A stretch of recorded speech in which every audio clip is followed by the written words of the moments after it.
গাজায় অনাহার অপুষ্টিতে মৃত্যু হয়েছে আরও ১১ জনের। বিমান থেকে ফেলা ত্রাণের চাপায় মৃত্যু হয়েছে এক ফিলিস্তিনির।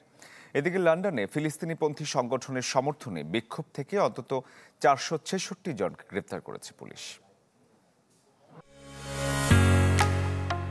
ঢালাইয়ের সেরা প্রিমিয়ার সিমেন্ট। গাজার নেজ্জারিম করিডোরের কাছে আকাশ থেকে পড়ছে ত্রাণের বাক্স, যা হাতে পেতে হুড়োহুড়ি শুরু করে ক্ষুধার্ত ফিলিস্তিনিরা। হঠাৎই একটি বাক্স এসে পড়ে মোহাম্মদ জাকারিয়া নামে এক ফিলিস্তিনির ওপর। সাথে সাথে মাটিতে লুটিয়ে পড়ে সে। চারপাশে ভিড় করে অনেকে। দ্রুত হাসপাতালে নেওয়া হলেও বাঁচানো যায়নি জাকারিয়াকে।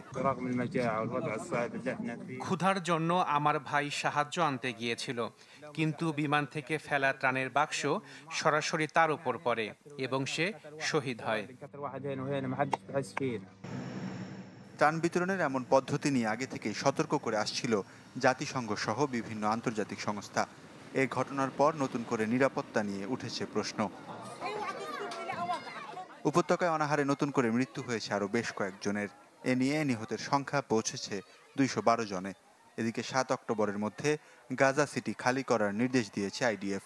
অঞ্চলটির ১০ লাখ বাসিন্দাকে দক্ষিণ দিকে সরে যাওয়ার নির্দেশ দেওয়া হয়েছে।